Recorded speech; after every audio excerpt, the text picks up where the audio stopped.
Welcome to Zombieland. Life is about more than just survival. We were a family. Dysfunctional, sure, but what family isn't? Merry Christmas! What would you like, little girl? I'd really like for you to stop calling me little girl.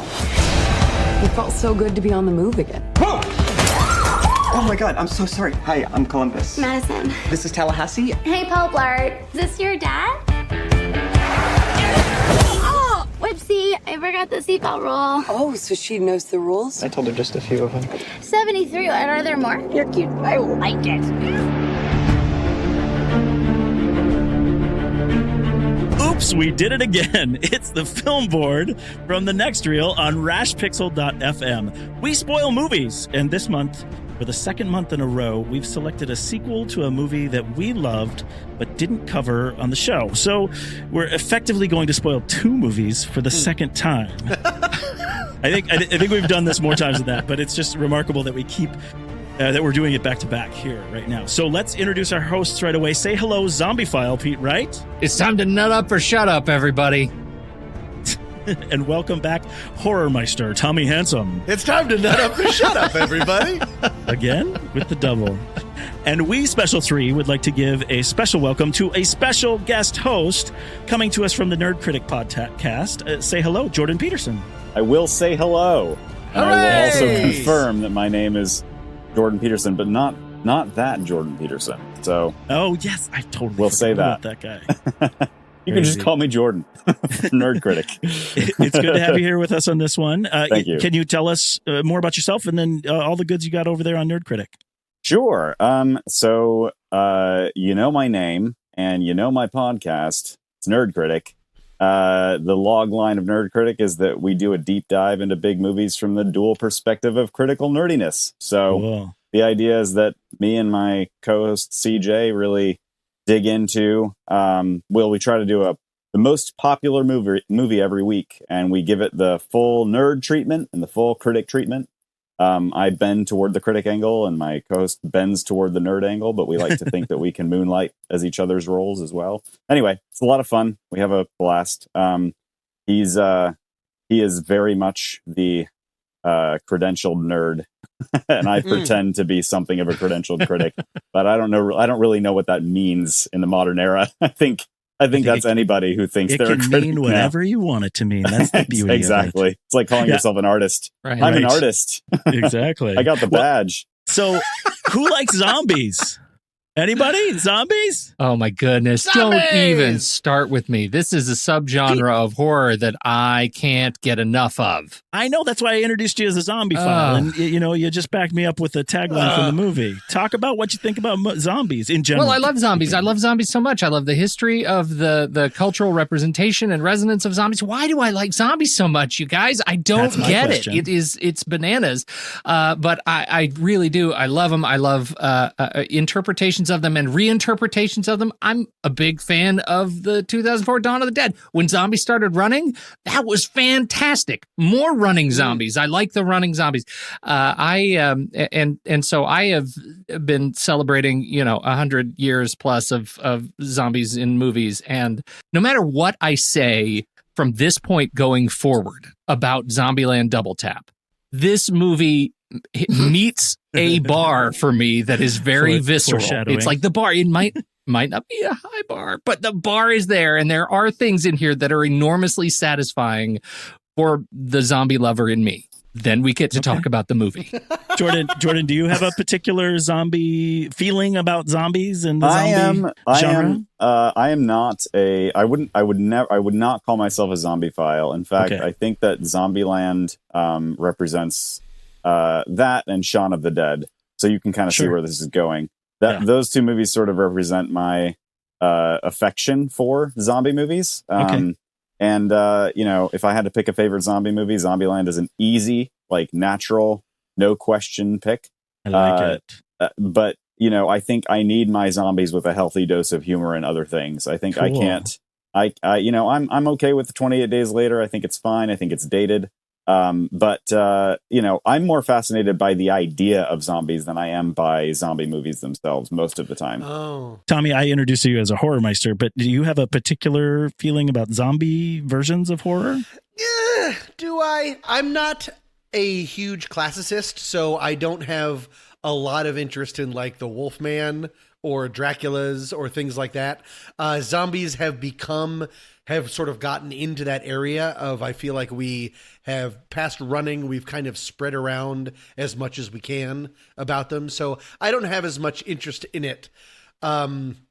Although Return of the Living Dead is one of my favorite horror movies, if you can call it a horror movie, of all time. So that movie, when we talk about running zombies, that was the first movie, I think, to bring running zombies to the forefront. And yeah, so I guess I would side with Jordan in that I'm looking for something more. And so humor or a satirical take or something is definitely appreciated. And also, I'd like to point out that I like Jordan's podcasting voice so much better than mine that for the rest of this, I'm just going to be typing things out and Jordan's going to be playing me because his voice is great and mine is grating. So okay, go ahead.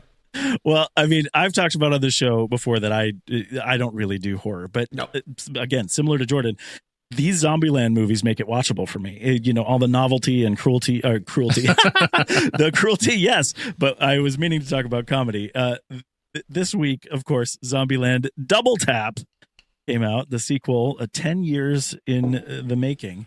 It hit theaters, and a lot has changed for the cast, our core cast here. Emma Stone, Jesse Eisenberg, Abigail Breslin, Woody Harrelson, Oscar winners, Oscar nominees. That, it was in the marketing. It was very funny stuff. But, a couple, what I like to say, they aren't quite who they were, or they weren't quite who they are back in 2009. So I think it's kind of cool for us to jump in right away and get a head start on how we think this super group fared in this one. Well, Pete, dig into the movie a bit with your initial thoughts. Pete, why is this your most favorite movie?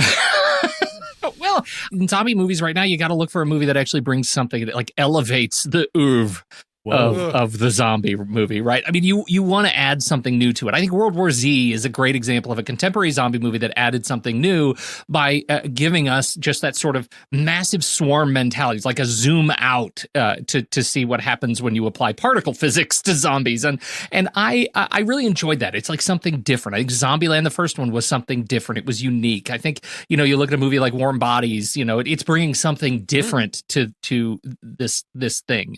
And I think Zombieland was coming at it with a challenging perspective, right? How do you take something that was innovative and then elevate it and bring it to just sort of new level? And I think it's really challenging, so much so that I think the movie did not succeed at it overall. It ends up being a retread of the old moves in a way that does not add anything to the original, and instead assumes heavily that audiences coming to this movie were just hankering for more of the same 10 years ago. And I think so much has changed over the last 10 years, not only in the actors, as you mentioned, JJ, but in just contemporary expectations of the film, that I don't think it met that bar. And so I struggle with it because I feel like I might be a loner. Like, movie is performing well.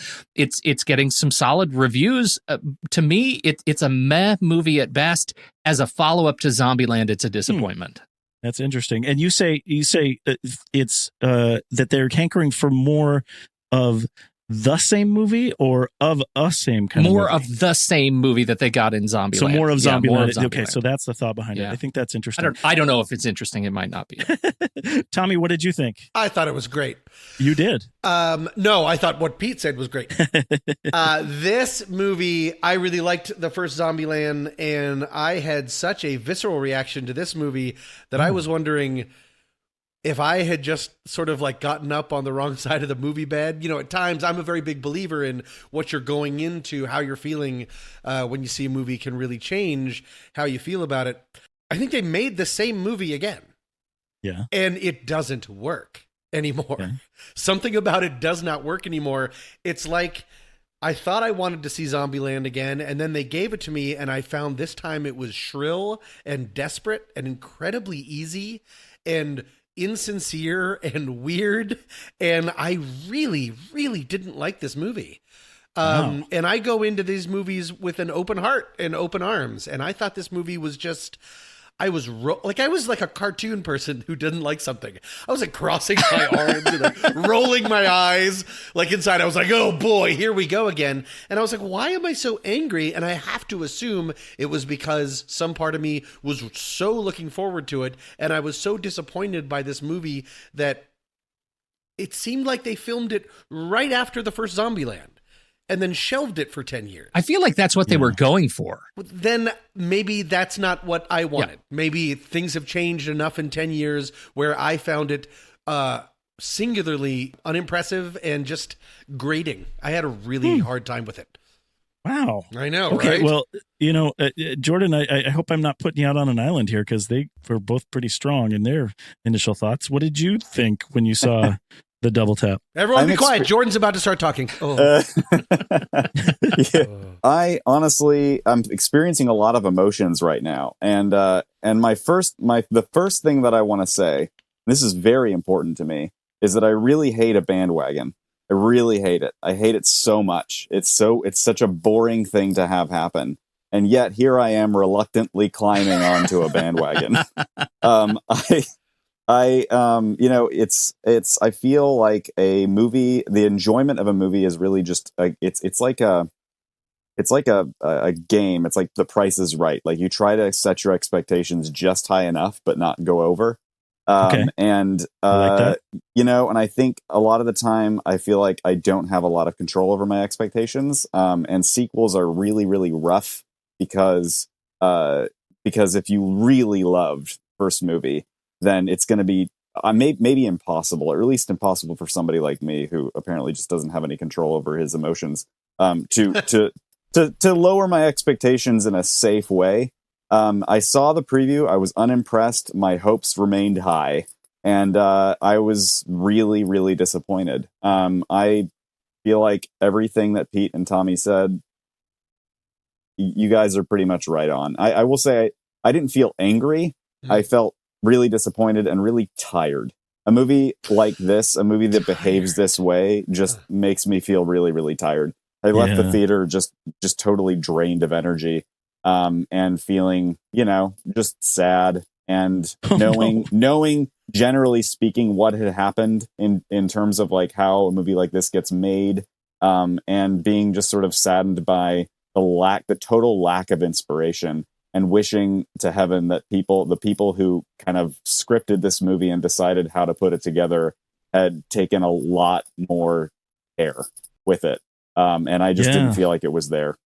Yeah, that's okay. So that's interesting. It's interesting that it sounds like you guys all really loved the first movie a lot. Oh my gosh, yes. So gosh, yes. And the weird thing for me coming into this is, of course, I've already kind of, conceded my ignorance to this genre and everything like this. But for me, what got me excited about Double Tap was that I saw the trailer knowing absolutely nothing about the first movie. And I saw the trailer and I actually got excited about it. And then I went back and watched the first Zombieland, and I thought it was good, but I didn't think it was great. And of course, I'm not really into zombie movies, comedy or not. It wasn't a big deal to me. And I am going to be kind of off the bandwagon on this. And I hope that the way I describe the film to you guys as we go through this doesn't sound too biased on the other side of the fence on this, because I really liked it. I thought it was really fun. Good. I laughed out loud, and comedy's super hard for me. Like I laughed out loud a lot of times in the movie. I thought that we're going to get into specific things about the story and the novelty and the things that are in there. But I felt like everything got paid off appropriately. They set things up and they came back and put it there. I wasn't necessarily surprised, but I didn't expect much from this movie. And that's why I wanted to start by talking about expectations, because I didn't expect much, and I'm not going to say that it gave me much either. I just thought it was really fun, and I thought it was I was impressed with it, both from a filmmaking perspective and from a story and all that put together. So I think we might have some good conversation about this. I'm not going to make it too much of an argument, because again, I'm kind of the odd man out when it comes to these kinds of movies. But but my opinion was definitely different than you guys. It's in the top half of my flick chart, and we'll get to that a little bit later too. I'm glad you enjoyed it. That's great. So let me first talk about sort of a quick synopsis of what we have here, and this is where I'm most worried that my opinion of the movie might change the way that it comes off here. So tell me if I get too Pippi Longstocking about the way that this comes out here. Our merry band of zombie plague survivors is maturing and finding that they have new yearnings and desires as the world moves on. The zombies are evolving, and so are our characters. Their emotional dysfunctions lead them to abandon each other and meet up with other wacky holdouts across the country in a broken pilgrimage to find some normal humanity in the face of sheer apocalyptic terror. They tackle daddy issues, growing pains, marital drama, infidelity, and many more terribly serious concepts with the raw and uncomfortable comedy you'd expect from time in Zombieland if you saw the first movie. And it's all wrapped together in a search for better horizons and stronger connections. The group defines its own ideas of home. Now, I would love to see that movie. Now, after that movie sounds great. It's so, that is like so many words to say Abigail Breslin wants to have sex. Which is a coming of age. Yeah. Little Miss Sunshine thing, right? But so anyway, so clearly I'm a little bit rose-colored in the way I described that. So attack some of that stuff. What is the stuff that I'm getting wrong when I describe it with, cotton candy and unicorns here? I have a thing is they sort of redid the first movie, which was partly the girls both go off on their own and the guys have to go chase them. They redid this, and they pretty much the only thing keeping the plot going was characters making uninformed or kind of dumb choices. And then everyone has to go chase after them. That's a very frustrating watch for me, because I don't like the motivation behind it, or the motivation is just sort of like half figured out and stuff. And I just, so you wanted them to be smarter in movie 2 than they were in movie 1 is what you're saying. Or at least as smart. I mean, I felt like this movie felt like we had essentially drawn caricatures of the characters that we had met in the first movie, who were really dynamic and interesting, and we were getting introduced to them, and they were full dimensional characters. And in this movie, they were kind of like, well, if someone who was a fan of the movie was describing the characters, then we got that version. We got like the easy breakdown, like the cookie cutter, cutouts of each character, and then they went through and did all the things that you would expect two-dimensional characters to do in a movie based on the first movie. So that's kind of what emerged from this. I'm curious, JJ, about your experience with the first movie. You said you just felt it was kind of like meh, and I kind of want to fight you now. Well, it's not that I felt it was meh, but again, it's not really for me. That's the piece, right? Is that I thought it was enjoyable, but this sort of thinness that is bothering you guys so much is kind of what I need in a movie like this to really enjoy my time there. Because otherwise, you noticed that there were some jump scares in the first one, right? There was some drama. Yeah. There's none of that in this one. No. Right? So of course I'm going to like it more. I don't mean to jump on you there, JJ, but that's an interesting point, because I think for when you look at it from the perspective of a horror movie, something that's able to give you that sense of threat, that sense of sort of constant like heartbeat, drumbeat of inevitable clash with this horrific potential outcome. Like, this movie doesn't really offer that. Instead, we have this search for Little Rock while the gang is generally aimless. They're sort of lost in this search for emotional direction. I think you could say that about every one of these characters. They just sort of don't commit, which would be fine. That would be totally fine if I had any sense that the world itself was offering some sort of that ticking clock of Resident Evil threat to propel them. And instead, they just sort of wander. They yo-yo out, they yo-yo back, they end up in Elvis, and they do the dance, and then they meet their twins. Very episodic, and they drift accidentally into the swarm, which is poorly set up and poorly sort of advocated for by the film, of the A-Team zombies and some hippies. And frankly, I kind of wanted the hippie village to be burned to the ground. Like, I was so, I was so done from the moment I saw I don't know what it said, Boneyville. There was a real opportunity when they melted down all the guns. There was a real opportunity to see a lot of those people get like pretty pretty gorily destroyed. Yes. And if we didn't see anything, it's like this movie wasn't interested in being interesting. I don't know. That I agree with you guys at that point, but it totally depends on what you find interesting. Because literally the things that you guys are describing there, I do not enjoy seeing that in movies. We could have made this, like Rise of the Planet of the Apes, but it's not that movie. And I don't think Zombieland ever intends to be that movie. But I think the first one did. I mean, it is. But it is. But did you feel that there were stakes? That's what was missing for me with what really I love what Jordan said about the cookie cutter of the roles. It's like the 5th season of a sitcom where like everyone has just become their most cartoonish self. Woody Harrelson, God love him. I love Woody Harrelson. He's almost embarrassing. I want Natural Born Killers. Woody Harrelson in this movie. The movie just strings him out there. But then, and doesn't the movie know that about itself? See, this is my point. I mean, I hear what you guys are saying, but then it actually is pointing at that by bringing literally doppelgangers to the party and saying that these people are cookie cutters, and then making fun of the fact that they are. If you're right, and that's what the intention was, then to me that betrays a sort of deep cynicism and lack of respect for the people who actually really loved the first movie.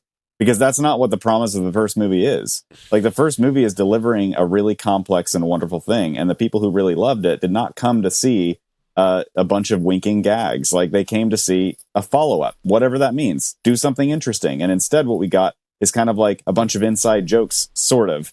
A bunch of skits, almost. Yeah, a bunch of skits that said, hey, if you thought these were really dynamic characters, you're an idiot, because they're not. Look, we can show you. We're going to demonstrate that repeatedly by making the goofy, cartoonish, overweight guy say group sex over and over and over again. Oh my gosh, yeah. So little of the humor actually landed for me too. And I think I would be having a different conversation. I would be contributing to this conversation very differently if the movie was legitimately funny most of the time. But I think that so much of the humor didn't land. The word easy, Tommy, you used at the top of the episode, that is the perfect word for so many of the choices, including a lot of the comedic ones. Like, very little of the humor in here was fresh. Who didn't see the nut allergy coming? And who doesn't think that it was an incredibly cheap cheat to have it play out the way that it did? Like, to make us think that he'd shot her, and then he says later that he shot above her head. It's so lazy. It's so lazy. And it's like it's begging for laughs and not getting any of them. And for I don't feel alone here either, because I was in a theater full of people on opening night, none of whom were laughing. Like, there were just a few chuckles here and there. And like, these are not people. If you're going to the see Zombieland Double Tap on Friday night, you're going with that open heart. You're going generously. You're hoping to have a great time. And to not get laughs from the audience, like, it's not just me. Yeah. This movie is not successful. And maybe the one thing that it was trying hardest to do. I had actually the opposite experience, but equally as terrible. In my theater, people were rolling. And that is worse. You're right. That's very much worse. Do we have that? I think I brought it up on an earlier podcast. Is there like a German word like Schadenfreude, where if everyone is enjoying something more than you and you don't think that it's like, it actually hurts your experience even more? I think Schadenfreude is if all those people wind up getting hurt afterward, and you feel and really you great. enjoyed it. Yes, yeah, right. You take joy in other people's pain. Like, Woody Harrelson was telling his like Elvis story, which was just a part of the movie, and they were like, and I was like, "Who are you people?" Oh, right, AMC. And I remember which theater I was in. AMC people. Yeah, no, I agree. I agree with a lot of what Jordan was saying. Definitely. I want to bring up some specific points and get your feedback on these things. First of all, the legendary cameo in the first movie, which I think would paid off so very well, was Bill Murray, and I think that his performance was super funny, and that just worked 100% for me. And so we have two, I think, Murray-esque adaptations in this movie. The first is Bill Murray in the post-credit scene, and so we'll talk about that later. But we have him, they discuss him by inventing the Murray. And I thought that is one example that I laughed out loud in the theater. Okay. Agreed. I did laugh out loud. The other was, I think the adaptation of the film which was to bring in Luke Wilson and Thomas Middleditch and to do the twin thing. There were some really genuinely funny moments. There were some genuinely funny moments. They don't necessarily have the comedic stature, in my view, at this point to kind of rally with what Bill Murray did for the first movie. But I felt like that episode of Zombieland was funny, and I think the fact that Luke Wilson and Woody Harrelson were not vibing, that they had that competitive angle, and that Thomas Middleditch and what's his name were actually sort of comrades, like they had that sort of mutual love in society. I thought that was charming and pretty funny, and it lasted exactly as long as it needed to, because that could have gotten super old. What'd you think of those elements?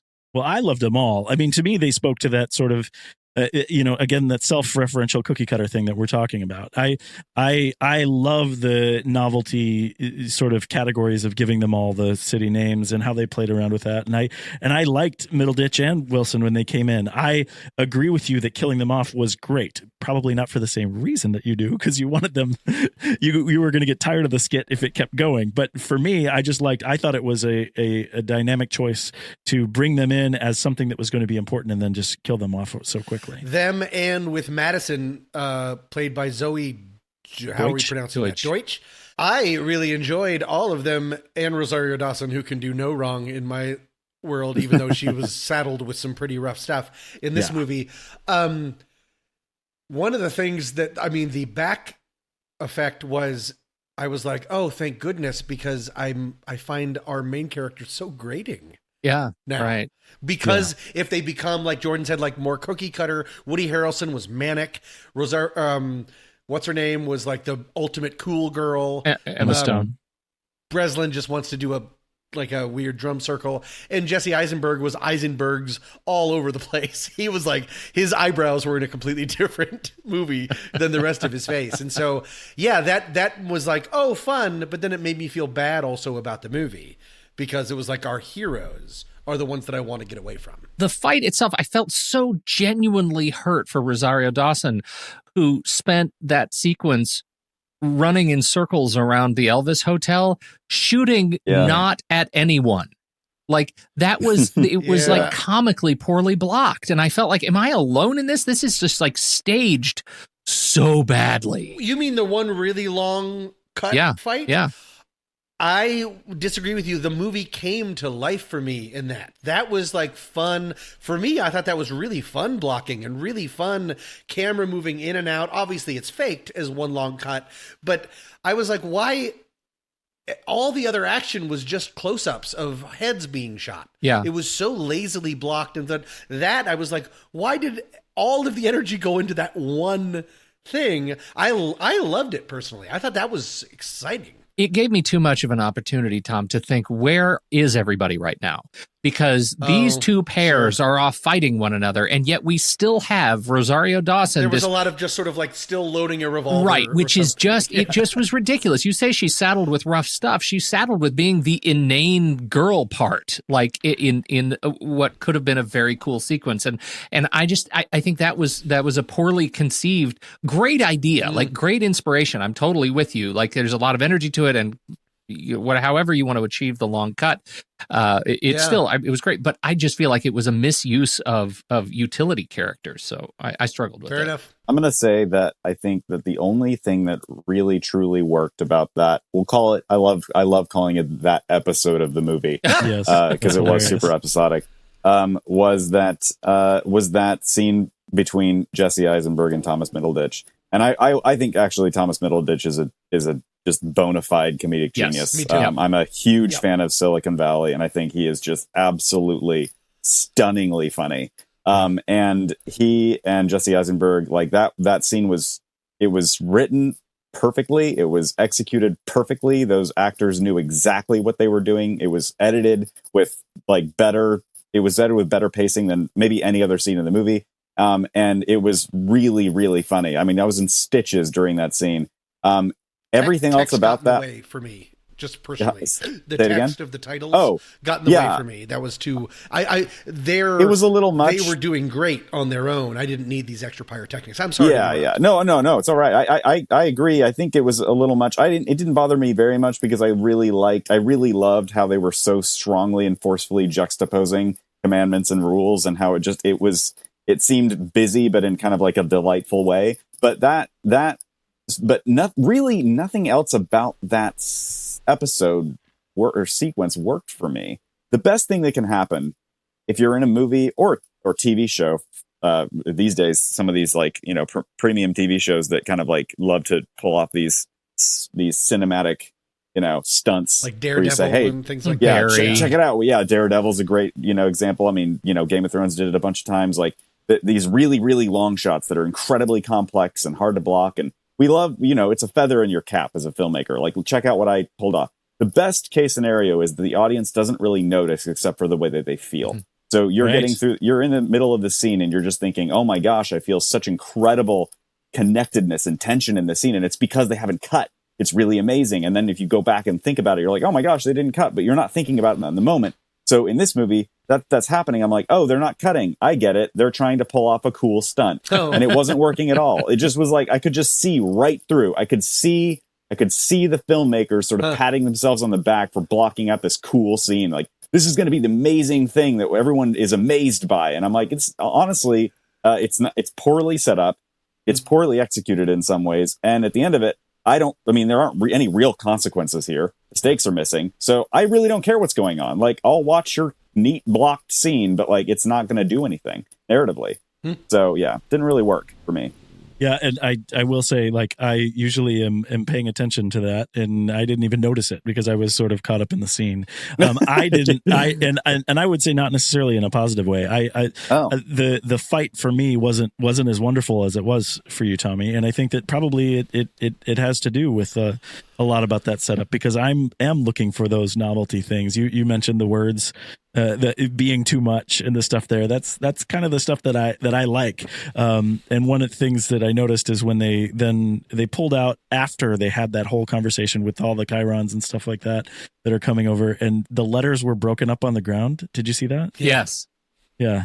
So and again, I don't want to point too much at this thing of like them being self-referential about the cookie cutter nature of stuff, because the last thing I want to do is getting into a movie like Sucking on Purpose, right? Because that debate, I think we've had that debate a lot of times on movies where they're so bad that they're good. But I think part of this, like knowing about how simple they want to be versus something that's great, I think is something that it either hits with you or that you see them pulling the strings, like Jordan's talking about here, and like, oh, we want to do this cool thing surrounded by this thing that was really cheap and easy on the next part. I mean, it all kind of comes down to whether you buy into what the filmmakers are trying to say. For me, I was comfortable with those things, but I totally hear how you guys are not. What did you think of Madison, JJ?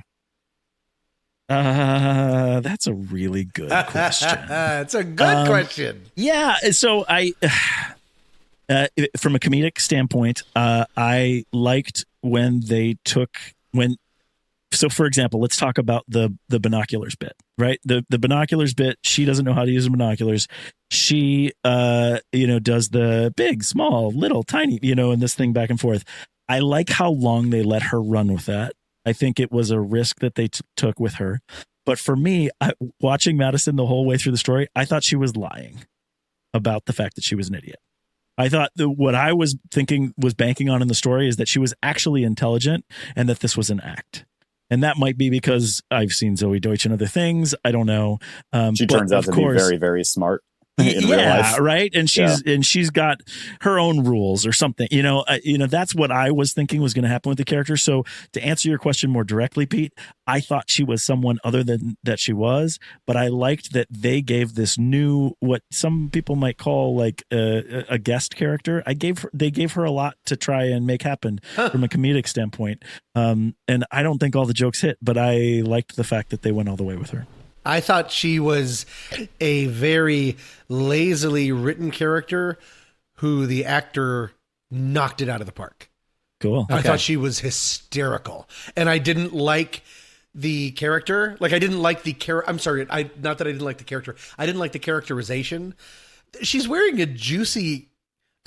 Are you sure this movie wasn't made 10 years ago? This whole movie is so weirdly freeze dried. I guess, well, freeze dried. She wasn't a freezer, but anyways. I thought that, it could have been it was lazy, but she was, I thought, remarkable. I wanted her around kind of all the time, to be honest, because she was such a breath of fresh air, and there were such easy ways to deliver those lines, and I feel like she amped it up and turned them for me that I thought I was in love with. I liked her accent. The accent she brought to things. Yeah. I mean, it whether that's her delivery or whatnot, I thought it was creative. And I like her turn sometimes of, when she would just sort of like shut it off and be like, "Oh, you guys are all jerks." Yes, right there. Because that's I the liked smart part. I liked also because I didn't like our main cast anymore, as I've said ad nauseum. I wanted someone to call them out on their BS, so I kind of like. Well, and I think that is an interesting point right there. Is that the comedy for her is in the characterization first, and if you have the patience for it and you like it, you don't exhaust yourself from it. It's very funny. She does a remarkable thing with it, and it's at its funniest when it becomes in conflict with a regular worldview. Like when she stops on top of, I keep calling him Zuckerberg. This movie really is an effective sequel to The Social Network, if you think about it. When she's sitting on top of him and breaks character and says, "Shut up! I've been in a freezer for so long. If you're gonna either have sex with me or I'm gonna go do the old guy." Like that's a genuinely funny moment to me because we get that sense of character conflict. Like there's somebody else in there, right? And I too, though, I feel like it's a missed opportunity not to do more with her. Like I felt like leaving her on the side of the road, I think was the easy way out. And once again, they took the easiest turn that they could possibly take around this. Jordan, I'm sorry, I meant to go to you first before I ranted. No, I agree with you guys completely about her. I think, for me, the most salient thing definitely was that Zoe Deutsch really did feel like, this is such a good example of a really, really good actress elevating fairly mediocre material to a degree that is kind of astonishing. Yeah. I also really love the I think it was probably a miscast as well. I don't think Zoe Deutsch was a good choice because like you said, it feels like she's lying the whole movie. Right. Because she doesn't fit. She doesn't fit that. Given the miscast, given the mediocre material, given the easy jokes and the caricature of her character, even though it was interesting in contrast, in and of itself, it was not interesting. Given all of that, it's remarkable that she was still like fun to watch, and she still got a bunch of really good laughs.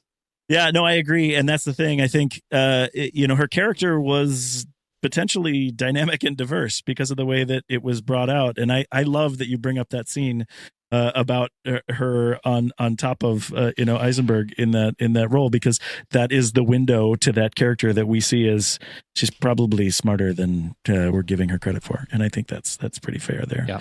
Pete, so you actually liked her. That's great. With the other actors in the film, I don't know. Everybody's kind of made a point about Abigail Breslin already, but she's, it's her quest, right? She's the one that leads them and they're all following her. So what do we think about Little Rock? She didn't have much to do. She didn't. She just looked sad to me that she was in this movie the whole time. I did not believe that she was present. Not in the way that we had in the first movie. Well, in the character, right? She got a little turn at the end, but you notice that as they were walking away or driving away, we've got two couples in her. She takes her turn to become the fifth wheel, right, which I think is kind of odd because if her quest was the complicating incident of the film, that did not pay off. I made the comment earlier that everything gets paid off, but as we're talking about that really didn't, because she has nothing when she leaves. So because she chose a tool. Well, Well, and I mean, you know, you actually, I don't remember who it was who made a joke about Little Miss Sunshine. Like, I would love Olive Hooper to show up grown up in this movie. Like, that's a character that I would love to show up. And so I just find it fascinating that we've had the experience of watching Abigail Breslin sort of grow up with us. And I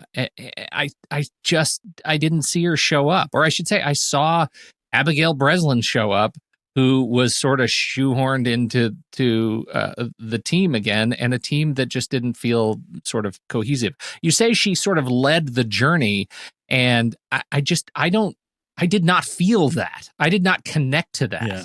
I connected with, like, she was gone and they didn't have anything else to do. Like, there's this very strange kind of paternal relationship between Woody Harrelson and her that they didn't really explore enough. I feel like she wasn't there long enough to have that happen. Like, no, they shoved it in 4 minutes. And then Jesse Eisenberg said, they're chafing because of their relationship in voiceover. It's like voiceover. Totally unearned, because they expect us, like, they expected that little bit to account for 10 years of their relationship that we don't get to be a party to. And I think that's an assumption that was unfair on the part of the team. I could boil down the missed opportunity of this movie into the most reductionist terms. I would say that this movie seems like it wasn't interested at all in taking advantage of either the 10 years that have elapsed in real life and the 10 years that presumably have elapsed in the world that they built. Right. Because Abigail Breslin grew up. It's clearly been some time. You can cheat and say that Emma Watson hasn't aged, and Jesse Eisenberg hasn't aged, and Woody Harrelson hasn't aged, but you certainly can't cheat Abigail Breslin. If you show up to this movie and you see an adult where once a child was, your natural assumption is, hey, a bunch of time has passed. And yet this movie seems to have just outright refused to acknowledge that anything has happened in the last 10 years. Agreed. Anything. And I mean, I honestly would have taken anything, but they gave me nothing. They said, not only, I mean, it really does feel like they wrote this movie like right after they wrote the first one. That's what I'm saying. Then spent 10 years trying to get it made, and they just weren't interested in. So the interesting thing about that is that Eisenberg has already done an interview that said that over the 10 years, they've gone through lots and lots of scripts. What? Yeah. And because and now his whole his reasoning for that, or the reasoning why it didn't happen so quickly, is because that they were really looking for the right story. Now, without, I think it's a lie. That's what I was going to say. Without BS. That, either there were lots and lots, and then they went back and selected the first one, or like you're saying, it's more just marketing, promotion, lore to talk about it that way. But if regardless of what we believe in terms of that, if we talk about the episodic nature of this, we talk about, not paying off the timing, these kind of things, who do we set this really at the feet of? We have, 3 different script credits on it for Dave Callahan, Rhett Reese, Paul Wernick. And then we have, the direction with Ruben Fleischer.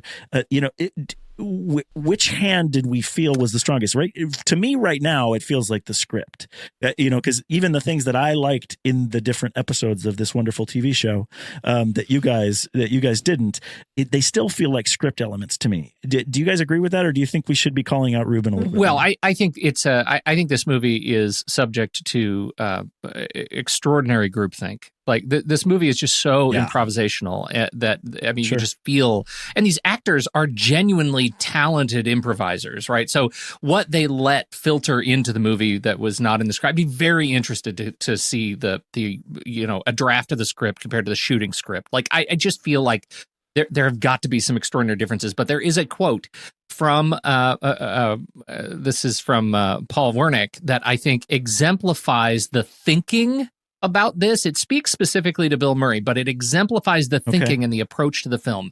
Quote, "There is no world of Zombieland without Bill Murray. So we thought, how do you top a Bill Murray cameo in the first movie? You put him in the second one."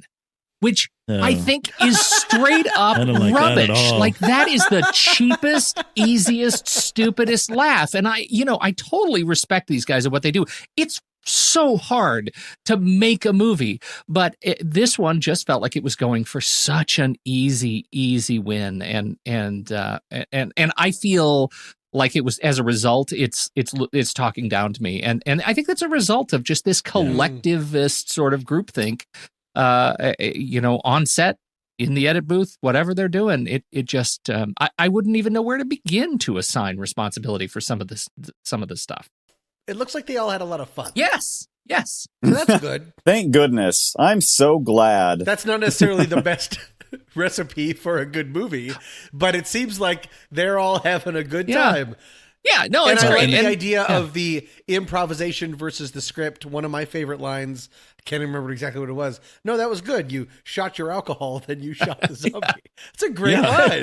Like little lines, and it's very Jesse Eisenberg kind of line. Yep. He likes to break things down like that. See, and again, I think so. Just to I'm not going to change my rating for this movie based on this conversation, but I would say to you guys, like, those kind of things I did laugh at, and it, depending on what you come to this movie for, if you really did feel that depth in the first one and you are hoping for that thing to come back, I can see why you wouldn't like stuff like that, or you maybe were even maybe a little bit harder on Madison and some of the stuff that she did in the movie, but I liked all that. So I kind of was, even when their batting average wasn't, they weren't batting 1,000 on the jokes, the ones that were hitting for me made it so enjoyable to me that I kind of kept running with it. Fair enough. That's great. Now the camera operator, cinematographer on this, Chung Hoon Chung, it's the same cinematographer from Old Boy. Mm-hmm. What? Yes, that one. What? Where? What?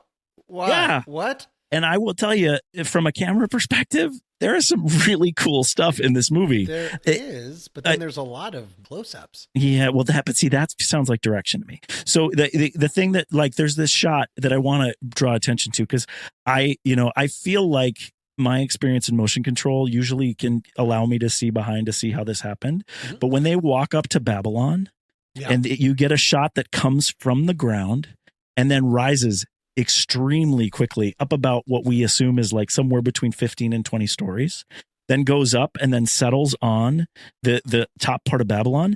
I don't know something that can move that quickly that's mechanical. So I think it has to have a computer element to it, at least that's cutting the two things together. I don't think you could do it with a drone. You mean going to the top of the really tall building? Yes. Yes, that is part of that is CGI. Right. So the initial over the camp is beautifully real. Yeah. And that's really, exactly. Yeah. And so the fact of them marrying those kind of things, I thought was, from a camera perspective, I was super excited about it. And then I get to this and, literally writing the rundown for this and seeing, oh yeah, it's the guy from Old Boy. Like, there's going to be there's a reason why there's some really beautiful stuff in here, and you don't really see all that stuff, if you're focused on the novelty or the thinness of the story and stuff that's there. I think, I know how some of you guys feel about slow motion, but they did this in both the first movie and this movie. But that first setup, when they're coming up on the White House and they're doing the slow motion, the big sort of battle scene with the zombies, I liked it better in this movie than what they did in the first movie. Really? And I thought the Master of Puppets music cue was so awesome and powerful.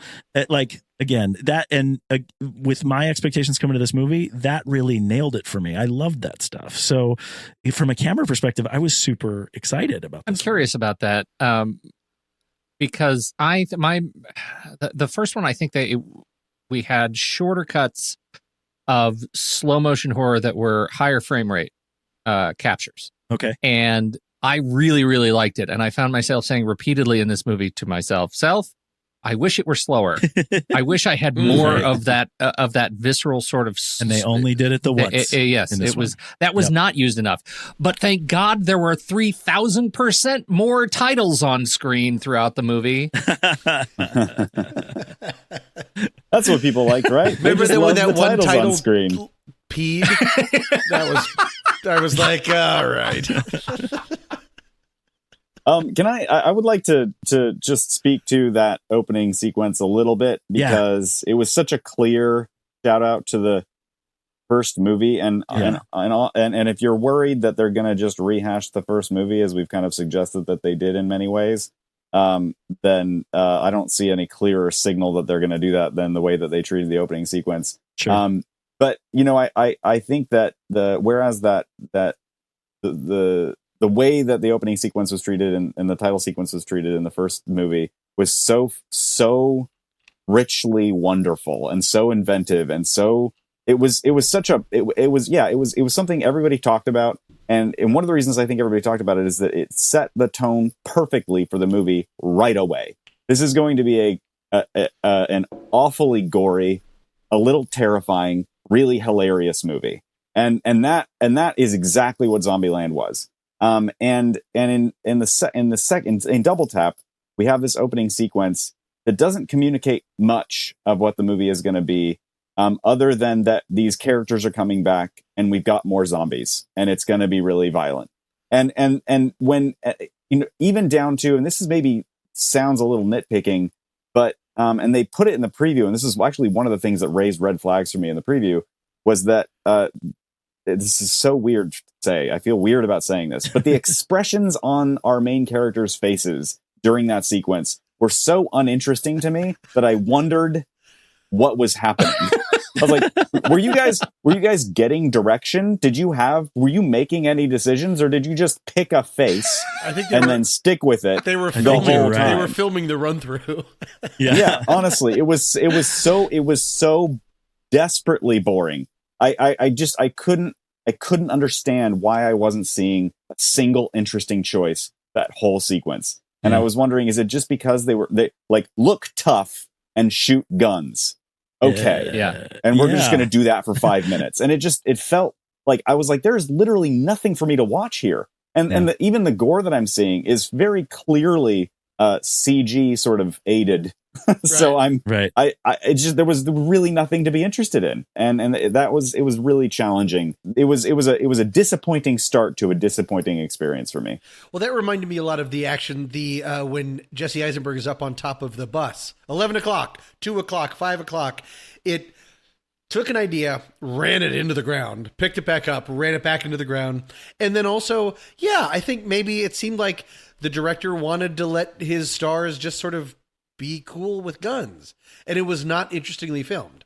Yeah. It was a shot. Yep. It was a cool shot like this, but then a close up on a zombie with the head going off over and over and over and over again. And I didn't particularly like the way that scene was cut, because you want to talk about not having stakes. Other than the zombie that the Hawking that climbed the ladder, they were never threatened. You never had a sense of distance because of the way it was shot. You never could tell where people were coming from or all that stuff. You talk about the close-ups of the head. It's actors cool. It's your leads cool with guns and zombies' heads exploding. There was no sense of space. That's the one thing. Right. What I liked about the for all of its misgivings that you guys brought up really good points about, the one thing in the Elvis house or the Elvis hotel house, you kind of got a sense of where things were at certain points. Right. This was just nonsense. Yeah. Pete, I gotta have your opinion on something. Pete, answer the question. Somebody said, I'm sorry, not somebody. Tommy, I think it was you who just said the Hawking. So, what do you think of the zombie types? This is something that I have so many opinions about, but you're the zombie buff. So I really want to hear what you think about the zombie types and the way they were treated in this movie. I was not a fan of the zombie types. Oh. Okay, the Homer had a function. They needed... I don't understand why they felt like they needed the categorizing zombies in order for comic relief, like calling it a Homer, doing the whole Simpsons thing. I get it. I really get it. You didn't even need to use the font. I get it. Right. And most importantly, it's so timely. If there's one thing everyone's talking about, it's Homer season Simpson. 35 of Homer Simpson. Yeah. So and the fact that I kind of feel like they went through the whole thing, Homer, Hawking, Ninja, T-800, in order to do the final joke of the film, where the Homer runs up the stupid ramp, and I was so insulted by that. Like, that's what I was waiting for. That's why you set me up with Hawking and Ninja. We never saw another ninja after the whole thing was over. There was no more ninjas. There was no more. Maybe it was a ninja, but it was a ninja that was hiding under the stupid Winnebago. Like, that was the worst use of a ninja. Like, we had kind of a cool setup as they were walking us through these things. They made an allusion to the T-800, and they did not do a very good job of it, because I didn't see the T-800 in this, and I'm a big fan of the T-800. So if you're going to do a T-800, you better do a GD T-800. Also, weren't all of the so it seemed like They're all homers. most of the zombies in Zombieland the first were T-800s, because how do you kill a zombie? Remove the head or destroy Yes, the brain. they've already built the as we've learned rules. exactly. So how do you kill a T-800? Well, it looks like you probably got to remove the head or destroy the brain, which isn't that just zombies? Yeah. And so, There's a lot of chest shots in this movie. It felt like, and to even set all of them up felt so shark jumpy. It was like from the beginning, it was like they weren't done either. At the beginning, they were like, oh, we got new kinds of zombies. We got the Hawking, we got the Homer, we got the Ninja. It's like, okay, well, fine. Like, I'll give you guys a pass on this. Like, you're trying to figure out ways to raise the stakes in this world you already built. And you're not doing a great show me job, what you got. maybe it'll be funny. Yeah, we'll see. I'll give you a chance. And then they don't use it. Fine. It's a totally dead setup. Fine. And then they introduce the T-800. It's like, I'm sorry, did you get bored with your first idea? So you decided to come up with a new idea? But guess what? This is a way worse idea. And then at the end, when they try to pay it off, like, oh, look at this swarm of T-800. It's like, those are just zombies. Yeah. This is the exact same sequence we saw in the first movie. Jordan, I mean, you're spot on. Why did they set up with this whole thing, this brutish, incredible T-800 that apparently after Woody Harrelson shoots it like 100 times, the way you actually kill it is simply to step on it. On its head. Like, that is ridiculous. And then at the end, drop a TV on it. Like, okay, we should have been dropping things on these ridiculous things the whole movie long. So I found myself very frustrated by that. I didn't need to know that they had names. In hindsight, which was 5 minutes after the movie started, I was done with the names, and clearly so were they. Again, I don't want to belabor the point, but it's so important to keep so fresh that the idea of Homer and ninjas just on the cusp. I mean, just so I swear to God, resonant. this dumb movie was written 10 years ago. And I will say that they also addressed that, right? They said that line is so 2009, and they all left it. That's just going back to the potentially self-awareness point of what they were saying. But see, I think that's laziness. Yeah. I think that's calling yourself out for your laziness in your script writing is just sort of saying, you're still using that same line that from the first movie. That doesn't make it better for me. That actually makes it even more insulting of your, yeah. You're more right than I am in that point. Oh, for really? sure. I didn't mean to. Yeah. I didn't mean to I be agree. confrontational, but I just sort of like just pointing out bad writing or dated writing doesn't update it. Right. You just haven't written the next joke. Yeah. Yeah. Homer and Ninja are first draft jokes. Yes. I think the one last one, and we gotta move on. But I just the other thing that was exhausting, besides all the other things that are exhausting, I understand after seeing this movie that Woody Harrelson does not like minivans. Are you sure? I thought that there was a lot of conflict. He doesn't. I just want everybody to know that he does not like minivans. No matter how reliable they tend to be. Oh my goodness, it was exhausting. Just stop. I will say I was just as disappointed as he was when the RV broke down, because I wanted so desperately to be in a new scenery, and I was like, maybe something interesting will happen in this stupid RV that hasn't happened yet. And then the RV broke down. I was like, guess not. Guess so we're just going to get stuck back in the van. I was heartbroken when that happened. I was just heartbroken because they used the Winnebago for 3 seconds. I know that was the joke, like that was the intention of the joke, and it was such a waste. Such a waste. That episode of the Zombieland TV show ended with a sad laugh. Yeah, it was a sad trombone. So I think, we could go on and on about all the silly novelties or weird joke lines here. If there's anything more that we need to say about this in closing, we can say it here, but I think maybe it might be time for us to rank it. Flick chart, The Hobbit. Usually when you dislike a movie, it gets shorter and shorter if he dislikes the movie. That's how it works. Yeah. Okay. Flick chart, The Hobbit. That's when I really didn't care for it. We've got all the movies we've talked about on this show ranked over at flickchart.com/TNR Film Board. Flickchart is a really cool site where you can create a tournament-style stack ranking of your movie preferences. So check it out and find out how your film favorites fare against ours. Pete. I'm in. All right. What do we do? All right. Let's fight it. This Fight is it to the this death. is our middle break. Step on our zombie head. It is Zombieland Double Tap versus Hail Caesar. Hail Caesar. Double tap. Oh dear. Jordan, what do you think? You're on a deserted island, and all you have is some sort of device and Zombieland or Hail Caesar. Which is it going to be? Well, this is so interesting to me because I'm sorry. I know I should just answer the question, but this is the first time hearing of Flickchart, Okay. and also this is the first time hearing that it's like apparently smack dab in the middle of your Flickchart is Hail Caesar, and that's right. a whole other conversation. But honestly, any Coen Brothers movie is going to have a trove of delights, and so even though Hail Caesar is a deeply broken movie, there's a lot of wonderful things in it too, and I can't say the same about Double Tap. So sign me up. Problem for Hail is Caesar. that we had 5 guys voting.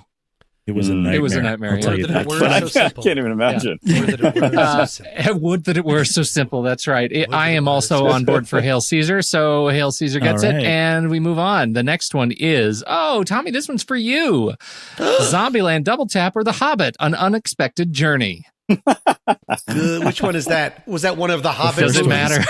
Nobody cares. Yeah, I'm gonna go with Zombie Town. I'm Zombie Town as well. Jordan? Oh yeah, and absolutely Double Tap. Yeah. Okay, me too. Never make me watch The Hobbit again, please. Oh, great. This All right, works. how about this? Zombieland Double Tap versus The Dark Knight Rises. Dark Knight Is that the Rises? third one? Catwoman. Yes. The Dark Knight Rises for me. Dark Knight Rises. Oh yeah, easy. Okay. Easy. Dark Knight Rises it is. Great. And Zombieland Double Tap versus Godzilla 2014. Double tap. That's hard. See? Yes, Bryan Cranston. Yes. Yeah, I'm gonna go with Double Tap just because I like those people. Yeah, there you go. That Yeah, I happens guess. a lot in this game. Yeah, This I'm gonna is- go with this Double is Tap hard. because of Madison. Okay, Nice. that'll Yeah. be the one. I'm going to go with Double Tap because of Bryan Cranston. Oh, fair enough. Negative. Oh. voting. I know. Wonderful. He was, yes. Okay, how about this one? Zombieland Double Tap Always. versus Where'd You Go, Bernadette? Double tap. Ugh. Right? Double tap. Double Tap. Man, Bernadette, man. fair enough. Bernadette was a good movie. I'm going to stick. Well, that's- I'm on Bernadette. that's one See, of I'm on us. Team Bernadette. Don't be. Yeah, Oh, thank you, yeah. Pete. Don't Thank we, you, don't Pete, we for have being a like. Rochet? Unless you Yes, we change your have to do mind, it. unless you are swayed by the powers Guys. of Pete and Peterson. Pete No. and Peterson. You were I love Rochet. it. Okay, Tommy, you and Pete, go after it. All right, Thomas, are you ready? How do you count it play? down Go and ahead. do How your do you thing? play rock, paper, scissors? Ask that question. I need to hear that. I need to hear you say No, that. I know how do you play it, but you count it down and then I do something. Yeah, we just You say just keep say swinging rock, them until paper, or somebody scissors. wins. There are literally 3 options. I know, but there was a timing problem. Don't yell at me. Okay, All right, here we- 1, ready, go. 2, 3. Paper. rock. Christ. Oh, double tap wins. I feel sick. I Where'd feel you go, sick. Bernadette? Woo! There you went. There you went, Bernadette. That would be the sequel.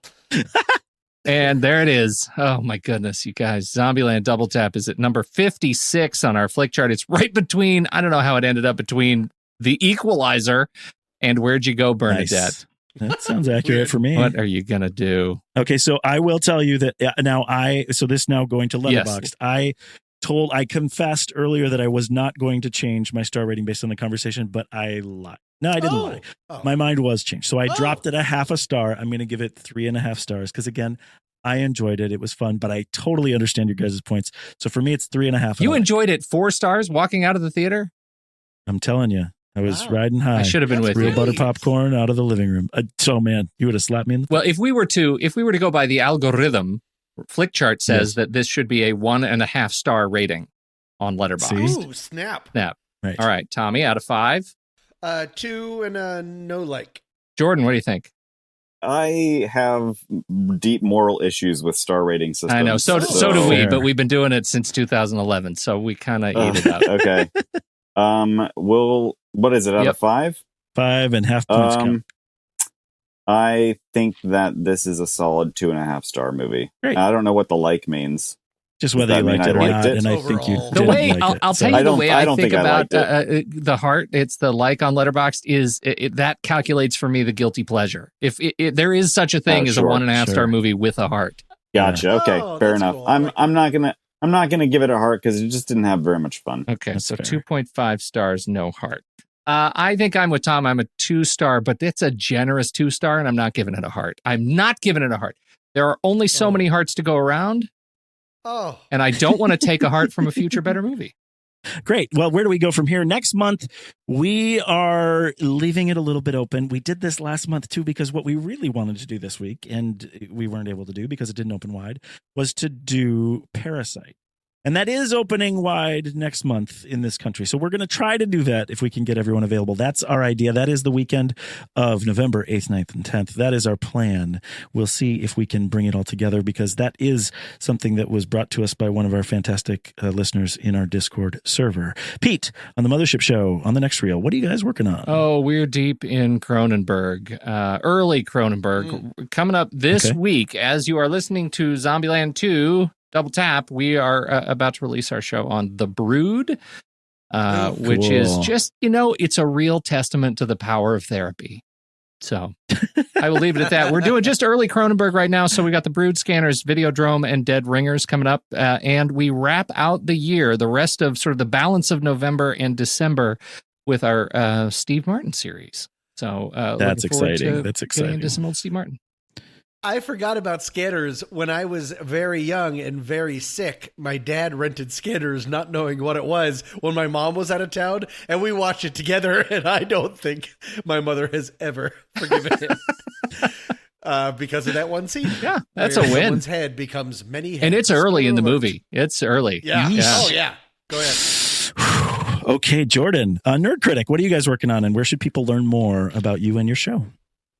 Well, anybody can go to nerdcriticpodcast.com. I would say all one word, but people hopefully know how URLs work. Yeah. We're going to have our Zombieland Double Tap episode coming out on October 25th. We always release an episode about the biggest movie of the previous weekend on Fridays. So we're always 1 week behind on purpose. And then we're going to be on our next movie that I'm most excited about that we're going to be covering is Terminator Dark Fate, which people hopefully, I maybe presume too much, but I'm hoping that people are as excited as I am about that. So Nice. we'll also be doing an off-the-shelf episode running up to that episode talking about the Terminator franchise at large. Nice. So Cool. I know we're And that's we're the running first weekend in November. I know we're running a little bit long, but I have some commentary I need to say for everybody and for Jordan. First of all, I adore Nerd Critic. It's a fantastic show, and I think between CJ and Jordan, they appreciate movies. I think the way we appreciate movies, and so it's just so natural to have this conversation. And have Jordan join us here, and hopefully CJ one day will get in the rotation. They just did a trivia SmackDown. And Jordan wrote the questions. I love that. Check me when I start lying, Jordan. Jordan wrote the questions for it to pit CJ. Found the questions.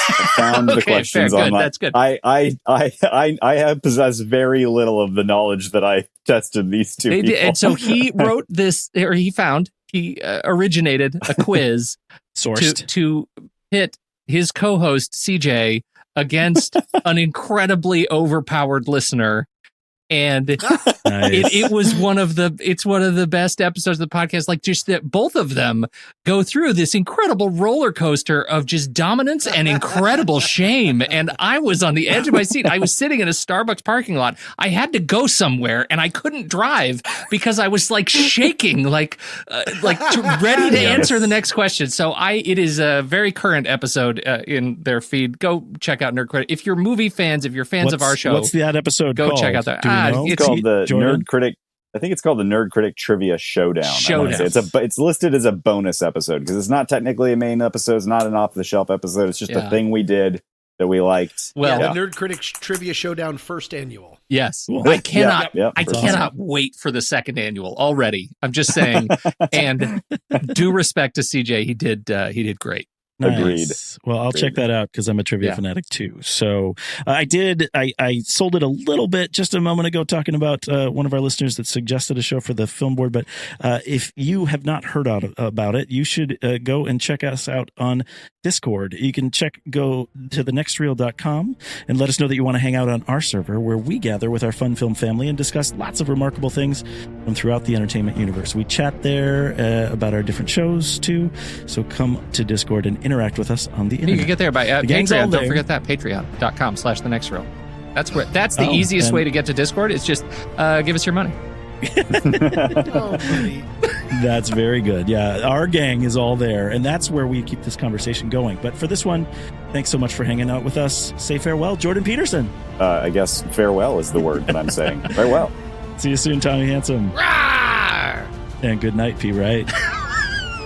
Squish. At the next reel, when the movie ends, our conversation begins. Till next.